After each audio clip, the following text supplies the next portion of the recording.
Hello, space friends. Captain Snuggles here. Welcome to the X4 Propulsion Lab. In this short series, I'll be performing comprehensive scientific tests of every engine available for purchase in X4 Foundations. These tests are important because a lot of information about X4's engines is not documented in-game, and what is documented is not well explained. There has been some testing done by the community, but I searched for existing tests that were recent, representative, and robust, and that search came up short. I only found a couple of tests that met those criteria, and the resulting dataset was nowhere close to being comprehensive across engine types and ship sizes. Even if you look through older tests, there's nothing even remotely resembling a comprehensive dataset. There's also the major issue that the test results don't match the ship efficiency tool on Quantum Anomaly. I'm not trying to diss anybody here, just identifying a gap in our quantitative understanding of X4. That gap is widest for large and XL capital ship engines, so I'm going to start by discussing those. Disclaimer, I tested all these engines under AI control, and that's all I will be discussing. The player can make any engine type work well by just adapting their piloting style to fit the engine. The AI cannot do that, and most of your ships will be under AI control, so that's the most important thing to test. Another disclaimer, I did not test Frontier engines, Xenon engines, Earl King engines, or any other super unique ones, because I had to draw the line somewhere. But you should be able to compare the stats of those engines to the results of this video to estimate their performance. Now, with the disclaimers out of the way, let's get started. Let's cover the basics first. X4's propulsion seems simple, but it actually uses some pretty complex physics. Like most space games, X4's physics engine doesn't treat space as a vacuum, it treats it as a fluid. Every ship has mass and therefore inertia, as well as drag coefficients in not one, not two, but 7 separate directions. Against that inertia and drag, the ship's engines and thrusters exert certain amounts of force in certain directions. Engines have different thrust ratings for normal cruising, reversing, boosting, and travel drive, and that thrust is not always applied instantaneously. Thrust is balanced against drag to determine maximum velocity in all directions and all travel modes. Thrust is balanced against inertia to produce acceleration curves in all directions and all travel modes. Only some of the final numbers are shown on the ship info screen, and we never get to see any of the acceleration curves themselves. So, in a situation where we have two ships with travel drive acceleration profiles like this, the ship info screen will tell us that Ship B's travel drive is universally better, whereas, in reality, Ship A's travel drive will perform better in 95% of scenarios. You might think this graph is an exaggeration, but it's not.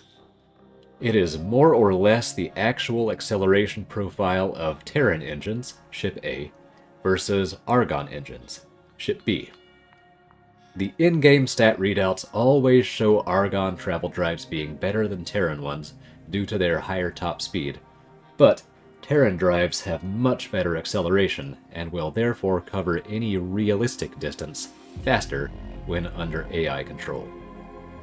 Of course, travel speed and acceleration are not the only important stats.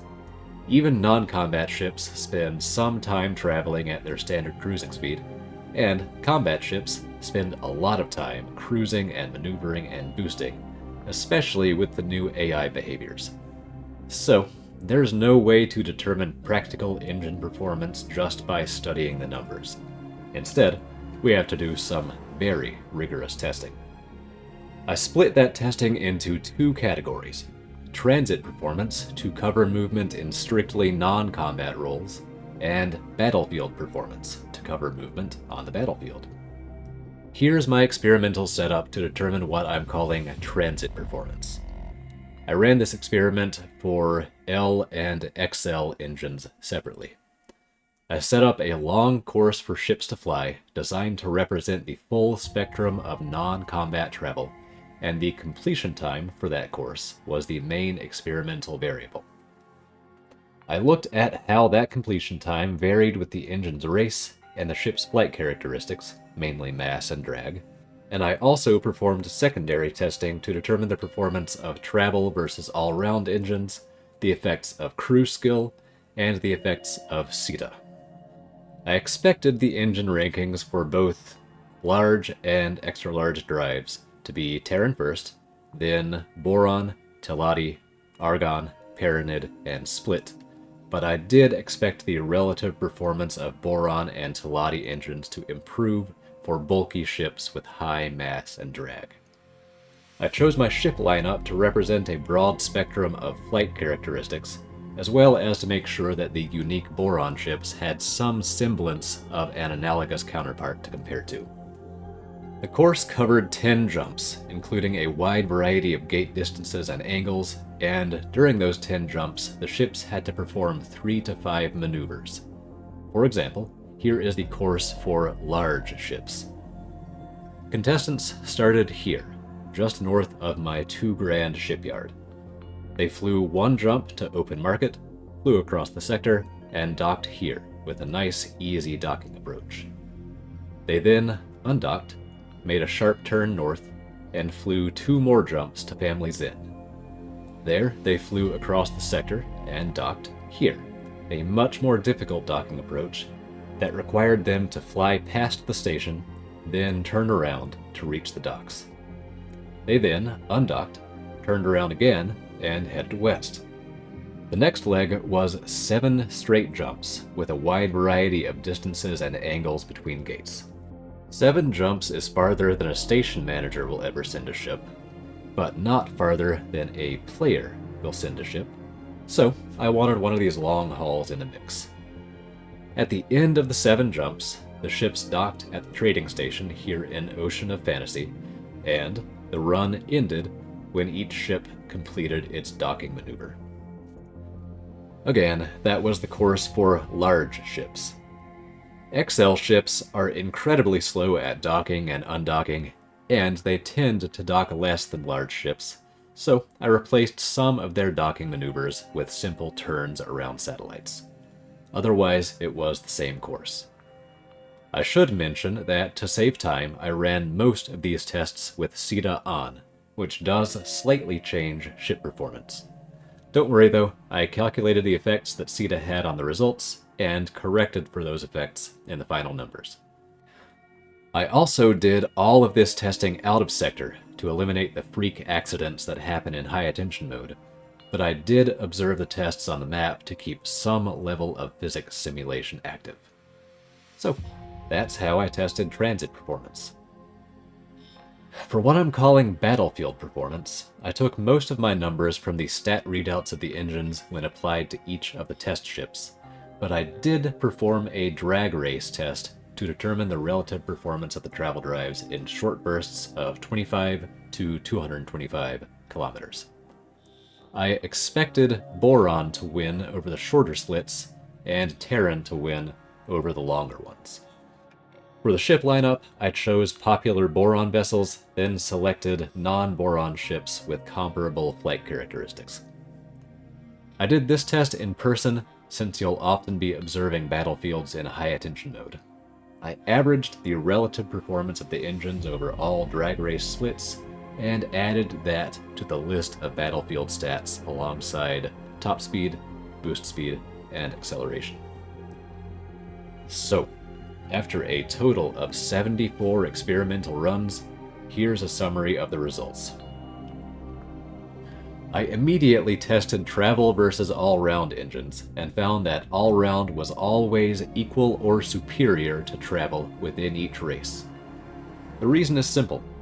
Travel engines have slightly higher max travel speed, but are worse in every other stat, including travel acceleration. So in many situations, the travel drive of travel engines is actually worse, in addition to everything else about them also being worse. They also cost more than all-round engines, which makes them even less competitive, And not all races even have travel engines. So there's very little reason to use L or XL travel engines, and there's absolutely no reason to test them further. So I didn't. I dropped them to focus on the engines with an actual use case, the all-rounds. Before I get to the actual numbers, please be aware that there are some mitigating factors, special traits that are not reflected in the raw numbers. Here's the full list of special traits. FYI, travel drive attack is the time it takes for travel thrust to reach maximum, release is the opposite, and boost duration is the inverse of the boost's shield consumption rate. I was able to account for travel attack time and charge time in my transit testing and my battlefield testing. Release time is irrelevant because the AI cheats at deceleration.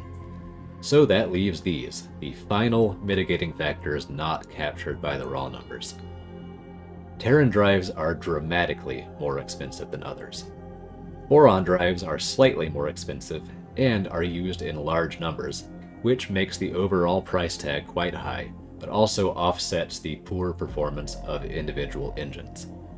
Argon are the easiest to mass produce, and the Paranid get a small bonus to boost duration. Now, with that in mind, let's get to the numbers. From my results with the large all-round engines, I was able to derive minimum, maximum, and average performance ratios in the transit scenario. Here are the averages relative to Terran performance. The transit performance partly aligned with my hypothesis in that it was generally Terran favored.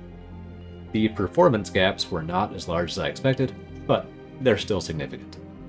The boron drives did much worse than expected, mainly because I normalized these results to show relative performance of equal numbers of engines, whereas the boron generally deploy their engines in above average quantities. But if you ever see a boron ship with an equal number of engines to its non-boron equivalent, you can expect it to perform very, very poorly. Here are the battlefield performance ratios, which are overall averages derived from the engine's performance ratios for maximum cruise speed, cruise acceleration, boost speed, and travel drive drag race performance. Without those drag race results, these numbers looked very bad for Terran, but the drag race evened it out a bit. Aside from the boron, it's about what you'd expect, the inverse of the ship's transit performance. And although I can't think of any ships for which the transit and battlefield scenarios would apply equally, here are the combined ratios. You can see it's really a very close spread on average. My takeaway here is that Terran drives are clearly the best for L-class non-combat ships, if you're willing to spend an extra 500 grand per engine. If you're not, Telati drives are also quite good. Meanwhile, for combat ships that don't have to travel much, like position defense or station defense, Split obviously rules. No surprise there. And for combat ships that do have to travel, use your judgment. If you're using overwhelming force and just need to make sure your ships reach the target on time, maybe go Terran. If you expect them to do a lot of high-stakes brawling, maybe go Split. For balanced general use, maybe take Telati, or even Paranid for that little boost duration bonus. Or just say screw it and build Argon, because you can salvage the wrecks and turn them right back into new engines with closed-loop production. So, that was large engines. Here are the XL results. They follow a similar trend, but the spread is tighter for the transit scenario and wider for the battlefield scenario, which leads to Terran drives still looking desirable for pure non-combat roles, but quite a bit less desirable for combat vessels. Meanwhile, individual boron drives are even less competitive than before. Luckily, the Shark has 5 of them. Paranid engines have dropped off a bit in the overall balance. Split still look quite nice, and both Argon and Telati have jumped way up. Overall, none of that surprises me too much. Telati engines are designed for big, hulking trade vessels, so they're good at pushing heavy ships. The Terrans, on the other hand, place a lower emphasis on trade and deploy very lightweight combat ships, meaning their engines aren't really designed for heavy loads. All that being said, Terran drives are still fine, especially for ships like carriers that don't see that much direct combat. I have Terran engines on all my carriers, and I'm not going to rush to replace them, although I might start switching over to Teladi for any new carriers I build. So, there you go. That's the summary. There were no really groundbreaking revelations in there, but this should give you some solid numbers to help you understand exactly what you're buying when you put engines on your ship. Now, I realize that's enough info about spaceship engines for one lifetime, but there is still more for anyone who's interested in hearing some of the fine details. Let's start out with something a little more exciting, the drag race footage. We have destroyers on the left, Ray versus Odysseus. We have carriers on the right, Shark versus Colossus. These ships aren't perfectly analogous to one another, but they are close.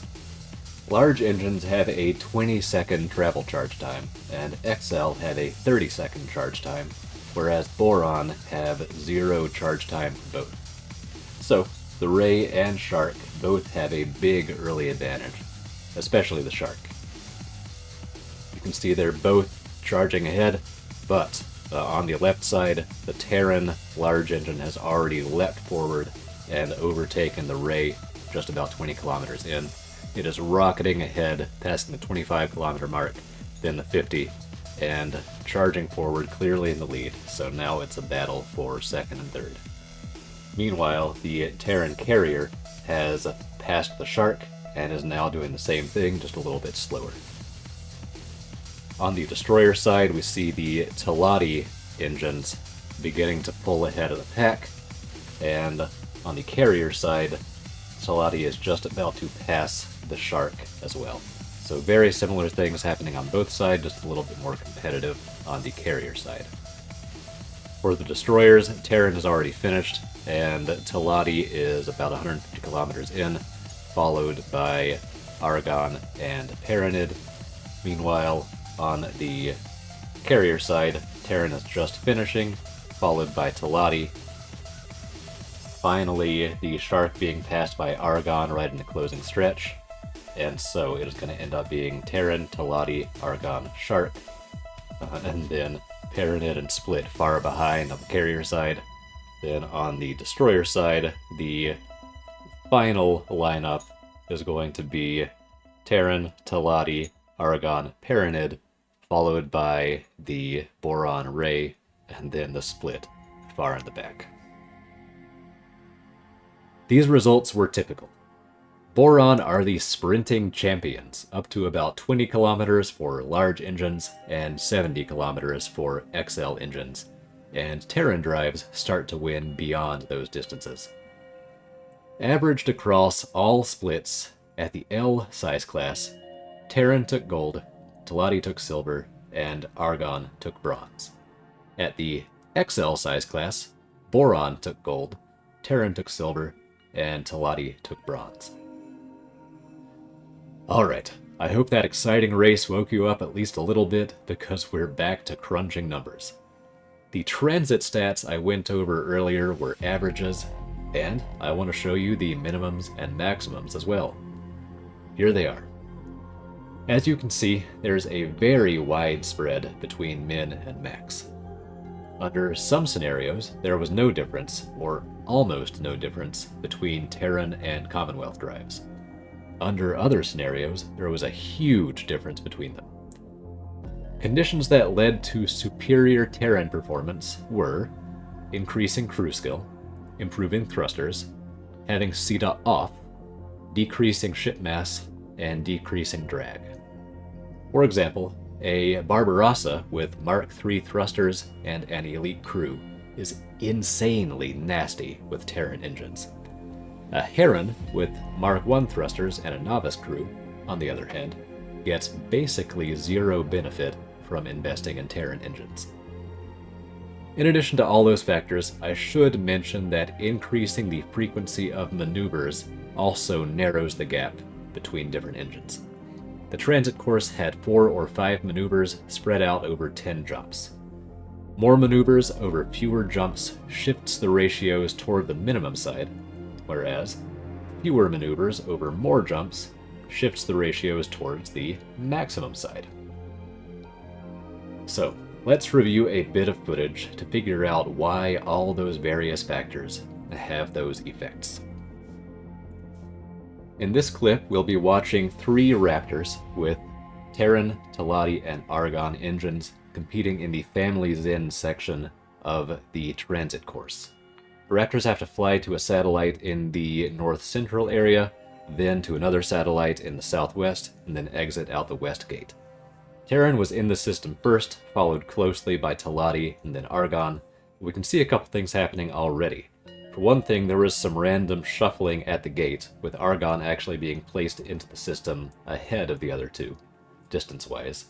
And then there was also a long delay of 1 to 2 minutes, not always consistent, before the ships could activate their travel drives. So we end up with Argon actually activating its drive first and reaching the first waypoint first, despite being the first into the system. Terran and Teladi are not far behind, and Teladi actually lands farther south than the others, closer to the next waypoint. Nevertheless, Argon and Terran do get their travel drives activated slightly before Teladi, and make their way to the next waypoint, with Terran being followed by Argon, followed by Teladi. But once again, Teladi actually gets a slight positional advantage just from the random shuffling at the destination, as it lands a little bit closer to the west gate than the other two did. Nevertheless, Argon is once again looking good as it is turning the fastest, getting oriented towards the west gate, aligned for its next travel drive activation. Terran looks the slowest, and Teladi is intermediate. So once again, we have differentiation between the ships that is independent of their travel drive performance. Now Argon gets its drive activated first and exits first despite being last into the system. It is followed by Teladi and then by Terran. Despite Terran being first into Family Zen, it is the last to exit. This was pretty common. The Terran engines frequently completed maneuvers in a worse position than when they started, due to the time they had to spend in normal cruise mode. With basically any order, when ships drop out of travel drive, they have to travel the final bit of distance under their normal cruising speed, and then they have to continue cruising as they accelerate and realign for their next travel drive activation. Those distances seem to be semi-random, and while covering those semi-random distances, engines with better cruise speed and acceleration have a big advantage. Increasing ship maneuverability greatly decreases the time required for these sections, and we can increase ship maneuverability with higher cruise skill, better thrusters, decreasing mass, and decreasing drag. So, all of those things reduce the time ships spend in cruise, where Terran engines are at a disadvantage, which then maximizes the proportion of time they spend in travel drive, where Terran engines are at an advantage. FYI, Teladi engines share those same advantages and disadvantages, though to a much lesser degree. As for CETA, it seems to reduce the precision of travel, vector, and distance calculations, meaning ships drop out of travel drive farther from their targets, meaning they have to travel farther in cruise mode. Not by a lot, it shifted the ratios by 1% or less, but it's a non-zero effect.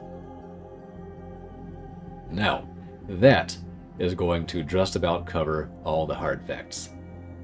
Over the course of these 74 test runs, I made plenty of other minor observations and formed plenty of opinions, but I'll save those for the comments section.